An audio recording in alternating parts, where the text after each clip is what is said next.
جب رب نے ہدایت کا وعدہ کیا تو ساتھ ہی انکار کرنے والوں کا انجام بھی واضح کر دیا تاکہ کوئی شک باقی نہ رہے۔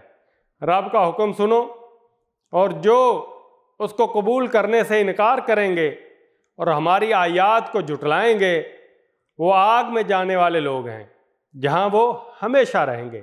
سورہ البقرہ آیت 39۔ یہ آیت راز کھولتی ہے کہ ہدایت نہ ماننا محض اختلاف نہیں بلکہ انجام کی تباہی ہے۔ آیات کو جھٹلانا دل کی بیماری ہے جو انسان کو ہمیشہ کے درد میں ڈال دیتی ہے۔